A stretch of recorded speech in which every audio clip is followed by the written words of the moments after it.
Okay, let's see how this is going to work. In this video, I'm going to show you how to use a separate program rather than Photoshop to complete the assignment for week 9. And hopefully every week I'll be able to give you new lessons using this other software while we are away from the labs and you don't have access to Photoshop. So let me click on the week 9 assignment, and we're going to be working with text this particular week. And I'm hoping that you recall everything that we've done so far. Hopefully, with the new tool that we're going to be using, it's going to be very familiar, but it's not the same. So let's spell out some of the differences. First of all, the assignments will have a C attached to them. Those are the ones that you're going to be needing to work on with the new software that's called Photopea, as opposed to just the regular 9.1 create text. If you have already completed these using Photoshop, great. I will be grading those. But if you haven't, please pay attention to these videos. I will send out announcements as they are recorded and uploaded and or rather available for you to follow. So we're going to be working with text using this new tool. It's new to us. It's called Photopea. I may have talked about it in class before. I've also included the link in this assignment. The video that you're watching is cradled here by now, I hope. So I'll click on Photopea. It'll take me to the website. It opens up in a new picture. I get this big advanced photo editor, etc., advertising. It's just an introduction. Let's click on the X to close the introduction, and then we have our somewhat familiar Photoshop environment. This environment is called Photopea. It's basically somebody's personal project. They said, hey, wouldn't it be great if we had our own Photoshop to work with, and it didn't cost anything. So this is a programmer out of Europe, somewhere Eastern Europe, and he's been working on this project for a while. He's got some people that help him. He asked for some donations. I don't think that they're necessary right now. It just hides the ads, and he does get some money from the ads, so you can just keep that on. If you choose to support this project later on, that's up to you. I don't expect you to buy or pay anything. I would encourage you not to do any of that just now. We're going to be out of Photoshop for a while, but hopefully we'll get back to it soon enough. You'll see that the tool layout on the left looks very much like the Photoshop environment. The tools are very similar. Our menus on top are very similar. We have our layers window on the side. We have our history already turned on. And most importantly, we can open up and work with Photoshop documents. So that's great. You can open up even your old assignments in here. So for this part of the lesson, I'm going to divide it into maybe 2 or 3 parts. I'm not sure how it's going to work out rather than just the one. I'm still learning along with this environment as you are. I'm going to first create a new image. I'm going to go to File menu and click on New. By the way, I'm recording this on a Chromebook, and that's so just to make sure that the DISD students that have access only to a Chromebook during this crisis actually are able to work with it. So I'm going to create the project, and I'm going to give it a name. I'm going to call it week 09-1 because it's the first part of week 9. The assignment is 9.1. The width, the standard width that I get here is 1280 by 720, and that's basically, I do believe, the size of a regular HD TV, and that's fine. It's going to be a horizontal picture. The DPI is at 72, which is their standard DPI, dots per inch. I'm going to change that to 100 just to give a little bit more resolution to it. You'll notice that there's all kinds of presets already available. We'll maybe using those later. By all means, explore this program, see what you can find out. However, for this assignment, make sure that you follow the steps that I'm going to be describing here. There's all kinds of templates and images already there, and that's great. But since this is a digital imaging class, I need to show you how to do this step by step. The background will be white. I thought about choosing transparent or even a background, but white is fine. We're going to be working with text. I'll create it. And here's my blank um, template, or rather my blank file. You'll notice that just like Photoshop, a background layer has been created. History doesn't show much other than we opened it. We do have our color palette below here, just like we do in Photoshop. We do have a dashboard on top, just like we have in Photoshop. So, like I said, very familiar things. To work with text, the type tool, is very familiar to me at least. There's a T that I'm going to click, and that it's the same option as Photoshop has. On top, my dashboard has changed to tell me the name of the font that we're using. That's the type that's going to be displayed. The style of the type, which is book right now. It's got a family of different types of type. The size is 24 pixels, which is pretty tiny, and the color is black. This is like Photoshop, that it doesn't rely on the color in the palette, but rather the color on the text palette. We'll also be able to align this to the left, to the center, and to the right, and this will be important when we get to the next part of the assignment, which is to recreate the book covers. If you click on the name of the caret of the name of the font, you'll see that there is a family, or rather a collection of fonts. We have lots of different fonts available at the lab computers, and maybe if you were running Photoshop, same thing. Whatever's installed in your computer is what will be displayed. Since we are in a Chromebook environment, these are being downloaded from a website even as we're using it, and that's why you'll notice that this runs maybe a little bit slower whenever you're trying to load fonts. I'm going to pick a bold font, and in the previous attempts at this video, I ran into one that I liked, and it's in the Sans family.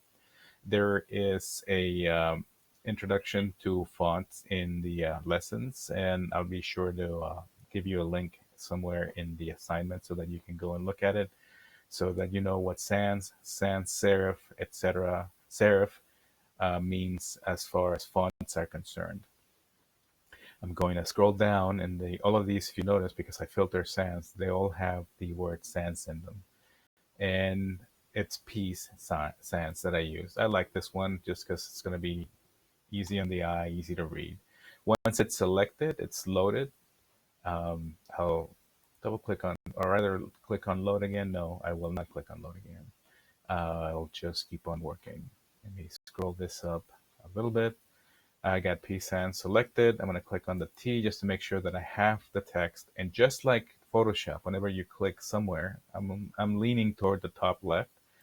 I'll click, and I get a new text layer that's been created. The letter T is inside of the icon. That tells me that that is an active text layer. If I were to click on or double click on the T, it would show me where the cursor is on the image, or at least I think it would. There it is. Now that I have the cursor, I can start to type something, and I usually just type in the word Photoshop, but out of respect to Photopea, I will type in Photopea. Maybe it's Photopea. I'm not really sure. Okay, so I have this word that I typed out. I can double click it and select it, just like I would on a word processor. I can select part of the text, just one letter, etc. I can once again double click that T, and it would select everything inside of that layer. Now that I have it selected, I can do things to it. I can modify it. I can change the font family. I already changed it once. I could change it again if I wanted, but I'll stick to this one. I could change the family. This one only has one one member of the family. I could change the size. If I click on the caret, I'll get this little bar here, lever, that is very similar to the Photoshop tools. Now it's large and I can see a lot better. If I wanted it to be larger, I could type in something else like 200 pixels. It'll go all the way to 200 pixels. Just like in Photoshop, the move tool is my favorite tool, my best friend. I can move this around. And although it's text, it's also an image, just like Photoshop. And because it's text, I can come back and change it to something else, Photopea 2.0, if that makes any sense. It should be like artsy 1302 2.0. Anyway, my Move tool, it works a little bit like Photoshop. See that line there? It tells me that I'm put it somewhere in the center. Now that I set that this is in the center, it's in the center of the image. However, the font is not necessarily center. If I wanted to have a center alignment, I would have to click on this icon, and then it would be truly centered. It would be centered in the sense that if I were to continue to another line, I will click here and choose the end of that. If I press enter and go to the next line, I could say this is centered and see how it is aligned to the center of the text. If I select the whole thing, Control A, by the way, it still works. I'll tell it no, everything should be aligned to the left, and now it's aligned to the left. I can move this and cradle it on the left. I'm going to leave it here, and I'll double click and select that second line just to get rid of it. By all means, type any text that you want, as long as it's class appropriate. And whenever I change colors, which I will just now, choose your own colors. I'll double click to make sure it's selected. Click on the palette, and I get a color picker. The color picker usually starts out at red. The family you can move if you want blue to a family of blues here. Just like Photoshop, it's showing you what the current color is and what the new color will be. If it's black on black, it tells me that I need to still select a color. So let's select a kind of blue. Like I said, you can select your own color as long as it's readable when it's finished. Now it tells me my current color is black. My new color will be blue. There's also a family of swatches below that you could just click, hey, I like this blue, and it changes it to that blue.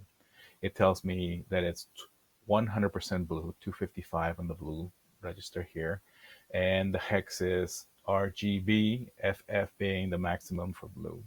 I'll click OK, and I have blue text that I can move around and do whatever with it. Okay, so I have one word, and you saw me just now type a second line. However, when it comes to multiple lines of text, I would recommend that you start with another layer, which would include or involve going back to the type tool, clicking and creating another text layer, and say second line. I can then highlight this, change the color to something else. I'll make this one, I don't know, let's make it green, just to be different. Click OK, use my move tool, and bring this over here. So I have two lines of text, Photopea 2.0, and my second line. You'll notice that this is all on a white background, as I said before, and that's fine, that's great. Let's change the color of the background. Same process as we would have in Photoshop. Let's go to Edit and tell it to fill. Same command. One thing that we don't have that's the same, and it's only in the verbiage, that is how it's worded, it's that we have foreground, background, custom. Instead of color, it says custom. It's a custom color. So I'll click on custom. I'll select a new color. I'll click on the palette, and I'll pick yellow because I think that it will play okay with the blue and the green. I'll click OK and OK again to accept. One thing that we're lacking here is the option to preview as we're working, but that's fine. So now I have a blue line and a green line on a yellow background. One of the other things that you have to do in this one exercise is to add an effect. We have similar effects as we do in Photoshop here. Instead of the FX button that we have in the FEFF button. I'll click on that, and I have very much the same options as we have in Photoshop. I'm going to pick a drop shadow to make that text stand out a little bit. Let me move this out of the way. I don't remember what layer I'm in. I guess I'm in the background, so I don't really want to be on that one. I'll close that. My mistake. I'll click on the second line layer so that it affects what's on the second line. I will then click on the F and say, hey, give me a drop shadow. And now I see that the drop shadow is beginning to show up. This drop shadow is reflecting, or rather it's a reflection of what would happen if the light was coming from the top right. I want it to come from the top left.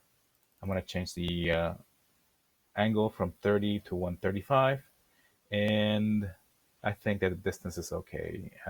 Maybe a little bit less. I'll say maybe 15 pixels to make it a little bit shorter, and I think I like that one better. I'll click OK to accept everything. And I'm going to do the same thing with Photopea 2.0, that line. But rather than going through the whole rigmarole of what I just did, I'm going to right click on F on the layer that I just affected. And I'll tell it to go to the layer style and tell it to copy. It's going to copy that layer style.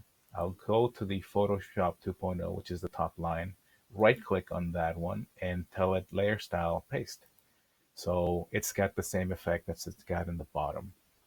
To sort of finish out the first part of this, we're still not done with this image. I'm going to record another video to show you how to do the second part, which is a little bit easier in Photoshop, but I'll just do another video for this one. Let's visit another link. It's the Pixabay. You can either go back to the to eCampus and click on it, or just type in pixabay.com. You don't have to get an account because we are going to use low resolution. If you want to use high resolution photos from this site later, by all means, get an account. It's free, and I've been a member for a couple of years, and I never get any spam from them. So let's just do a quick search for background and see what comes up. Choose your own image if you'd like. I'm going to use one that I know kind of works with this. I think that this seawater holidays will work okay. I'll click on it to select it. And like I said, there's a free download that I think it's maybe overkill right now because we're working with a small file. So I'm just going to right click on this image, right click and say copy image. You would do the same with your image. I'll go back to the Photopea tab and click on background. The background that we made yellow, we're going to cover it up with this picture. So make sure you're on the background so anything that you paste will actually show up on top of this. I'll click on edit and tell it to paste. And it's asking me if I will allow it to see text and images copied to the clipboard. And I'll say yes, allow. And here's the image that I just got. Something that I skipped on the first round here, I'll tell you about just now. Since I'm on layer 1, I'm going to be able to use the move tool to move this around, which is not enough because obviously this is a much smaller image than the whole thing is. To make it larger, you have to be on layer 1, you have to be on the move tool, and then you remember Control T, our free transform tool? They have something similar, but it's transform controls. I'm going to click on this checkbox there, and you'll see that a very similar tool appears, and that's the anchors. I'm going to work from the corners, and I would recommend that you always work from the corners when you're resizing stuff, as opposed to from the sides. It's just better practice. So I'm clicking, holding the mouse button and dragging all the way to the edges. Now this picture is as large as my original image, and I can read it okay. In order to accept this, I think that we just double click on it and let it be. You can turn off the transform controls so that you don't accidentally move this. I'm going to click on the second line layer. Here it is, second line. And I'm going to click on the same transform controls. I'm going to click on that. And just to show you this is something that I found out doesn't work as well as Photoshop, but it still works. And that is that if I go to the corner, click, hold the mouse button and drag, same thing that happens in Photoshop. It's nilly-willy, just kind of gets this larger. If you want to make this in the same dimensions, I would not click and hold shift right away. I have to be playing with it as I'm moving it. Now, with the mouse button clicked, I'm going to press and hold the shift key. And then the dimensions remain the same so that it's not a mess when you're finished with it. I think I'm going to put it somewhere here, let go of the mouse button, let go of the shift button. See that little marker there? That's what I was trying to avoid. And I was able to make this second line smaller. I'll double click on it just to accept it, and I'll turn off the transform controls. At this point, I will continue with this image in the next video, but for now, make sure I don't know how best to save this.